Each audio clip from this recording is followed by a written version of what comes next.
What a nice day to be going for a train ride. Look at this marvelous view. The mountains here are just so beautiful. I'm really happy that I finally got to take my brand new train out for a ride. You know what? This is just such a perfect day. Wait, what? There's a train on this track? Oh man, what a disaster. Not even a minute in this video and it's already a train wreck. Just look at the carnage. Oh boy. Anyway, so this is Create Interactive, a new mod that was recently released by the team behind Valkyrien Skies. It's currently available for Minecraft 1.18.2, 1.19.2, and 1.20.1 for both Forge and Fabric. It changes a bunch of things with trains and also how contraptions work, which I'll go over in this video. Alright, you've already seen that trains can crash into each other. Now I'll show you the other features that come with Create Interactive. So what are the things we can do with Create Interactive? Well, let's start with this train right here. So it's an assembled train and I can go forwards and backwards, but you know what? I forgot a seat. Well, no problem because I can just add a seat while it's already assembled. So no more stopping your trains, disassembling them to add things to it. You can just assemble them once and add everything you want to it. So I can add any blocks that I want. And what's really cool is that I can also add contraptions now. So you can now have contraptions on assembled trains. So that means your train can be moving, you can have anything you want on it, and it's gonna work. So this has some pretty cool implications. Let's say you want to have a mobile base, let's say you want to have your machinery, you want to have a windmill that's generating power and processing your materials, you can do that now. So that's a really cool thing that's been added to Create thanks to Create Interactive. So next thing is, not only can you build contraptions on trains, you can build contraptions on top of contraptions. And you can do this as many times as you want. So I can have this contraption here, and I can even add another contraption to it. Let me slow this down a little bit, that's better. If I just add a bearing here, and another block, and activate that bearing, now I have a contraption on a contraption on a contraption. And you can do this as many times as you want. So this doesn't add physics to the contraptions. They still act just like any other Create mod contraption. So they won't interact with the world as if the physics were real. They'll just interact within the bounds of the rules of Create mod and their contraptions. Alright, so you've seen trains derail when they crashed, but now the trains will also derail in a more spectacular fashion when they run out of track. So let's have a look and see what that looks like. So as our train runs out of a track, let's see what happens. Alright, so now you see, oh, that's cool. So when the train falls down, it gets affected by physics and it also gets pushed around by that contraption there. Pretty interesting. So the contraptions can actually move other physics objects. So the train becomes a physics object, which means, well, it's affected by physics. The contraptions are not affected by physics, but they can affect other physics objects. So when the train derails like this and you want to put it back, we simply right click it like you would any other derailed train. And you find a nearby train track where you can place it. Let's try that again. Doesn't always work. So you can see I can build on the physics object train, and if I put weight on a certain side, well, it'll rotate to that side because of the weight. So now I think I can still grab this with my wrench. All right, there we go. I think the train has to be right side up, and then we can just put it on any other track. So you might think these new features are pretty cool, but you might also be thinking that you don't want to worry about your train derailing all the time. Well, luckily Create Interactive adds a solution to that. There's two new blocks, one of which is the train buffer stop. So if you grab that, you can just place it at the end of your track. And what that's going to do is that when your train runs into it, well, it's just going to stop your train and you will not derail. So you don't have to worry about derailing if you have the train buffer stops. This next feature is one that people have been waiting a very long time for. Since trains first came out in Create Mod, people have been wanting to make turntables. Now that dream is a reality thanks to Create Interactive. So I'm just going to grab this train right here and I'm going to drive onto these rails that are on this contraption. I'm going to flip this lever and we're going to wait for the contraption to line up with the rails right up here. Now all I have to do is drive across. Now this next feature is going to make a ton of people happy. We can now put big cannons on our trains. So that means all these people that have their big artillery trains, they can now fire their cannons without having to disassemble their trains. So this is a pretty cool feature and I'm going to show you how it works.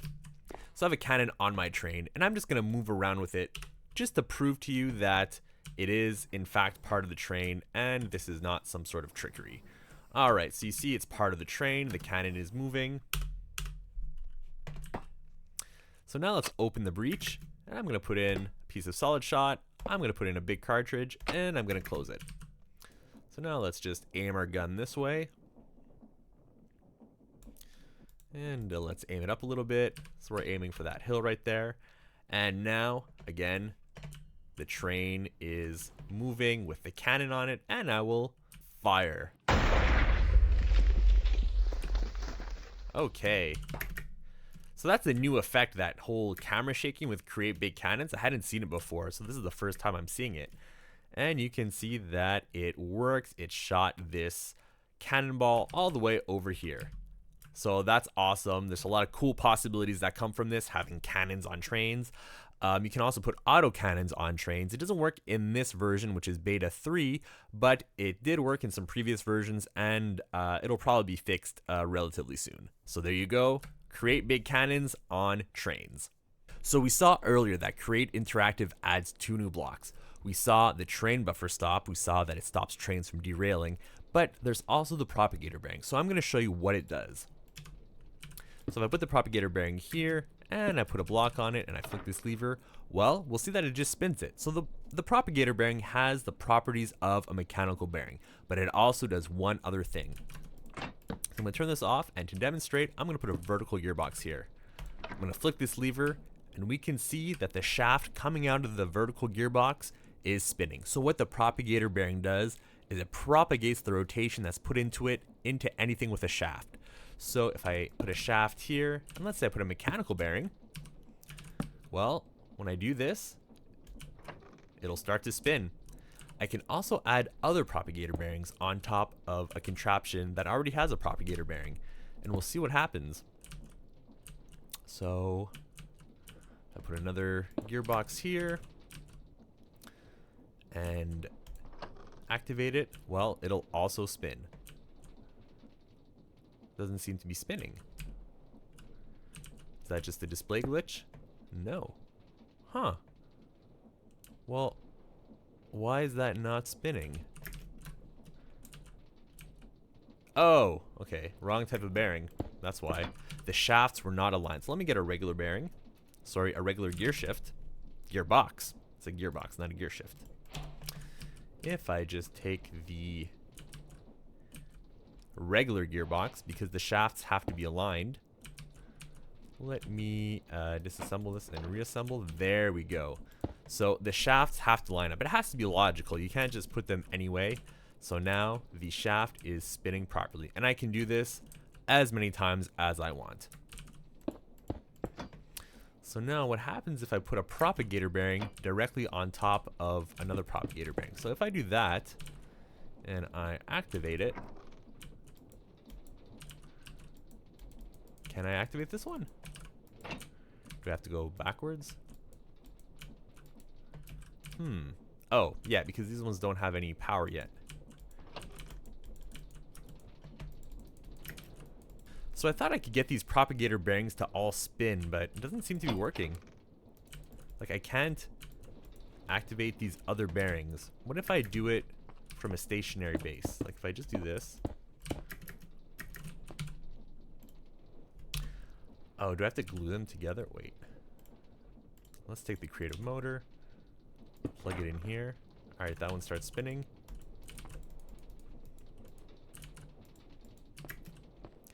Well, it used to be possible to get these all spinning, but it doesn't seem to be the case anymore. Unless I have to glue it. Maybe that's just all I'm missing. Do I glue it? Will this do it? Ah, yes. Okay.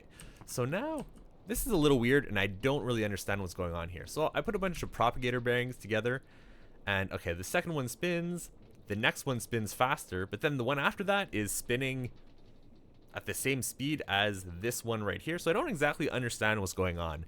I'm not sure if this is a bug or a feature, but this is the behavior of multiple propagator bearings going into each other. And just for fun, let's grab the glue and see if we can replicate this here. I'm gonna stop this so that we can add our glue.